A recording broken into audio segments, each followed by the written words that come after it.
എന്തൊരു ശോകമോടെ. രാവിലെ തൊട്ടേ ഇരിപ്പ് തന്നെ. പണിക്ക് പോയാൽ മതിയായിരുന്നു. മതിയായിരുന്നു. പണിക്ക് പോയാൽ ലീവ് കിട്ടാൻ കാത്തിരിക്കും. ലീവ് കിട്ടിയാല വീട്ടിൽ ഇരുന്ന് പ്രാന്താവും. ആരാടേ വിളിക്കണ? യവനാ? പറടാ. അളിയ ഒരു 50 രൂപ കഴിച്ചാലും അളിയാ വണ്ടിയിൽ പെട്രോൾ തീർന്നിരിക്കണം അളിയാ. എൻ്റെ എവിടെ നിന്നടാ പൈസ? ഞാൻ ഈ ജോലി ഇല്ലാതെ ഇവിടെ കുറ്റി അടിച്ചിരിക്കുന്നു. ആര്? നമ്മൾ അമൽഡ്രാ അളിയാ. കോള് കട്ടായിന്ന് തോന്നുന്നു. ഞാൻ തിരിച്ച് വിളിച്ചു നോക്കട്ടെ. ഇനി വിളിക്കണ്ടാ, അവ എടുക്കൂല. അതെങ്ങനെ നിനക്കറിയാം? എക്സ്പീരിയൻസ്.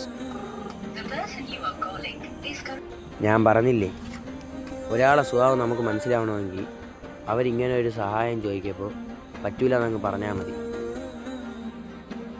ചിലപ്പോൾ നീ അവർക്ക് 100 സഹായം ചെയ്തിട്ടുണ്ടായിരിക്കും, പക്ഷേ അവരത് ആ സമയത്ത് അതെല്ലാം മറക്കും. എന്നിട്ട് പിന്നെ നിൻ്റെ ഈ ഒറ്റ ഒരു കാര്യം വെച്ച് നിന്നെ നെഗറ്റീവായിട്ടേ കാണും. പിന്നെ നിന്നെക്കുറിച്ച് ആലോചിക്കുന്നത് നെഗറ്റീവായിട്ടേ ആലോചിക്കും. അതിന് നിൻ്റെ കൂട്ടുകാരായാലും വീട്ടുകാരായാലും ഗേൾഫ്രണ്ട് ആയാലും ഇനി എത്ര വേണ്ടപ്പെട്ടവരായാലും. അതുകൊണ്ട് നീ ഇടയ്ക്കൊക്കെ ഒരു ഞോ പറഞ്ഞു നോക്ക്. അപ്പോൾ അറിയാം എത്ര പേര് കൂടെ കാണുമെന്ന്.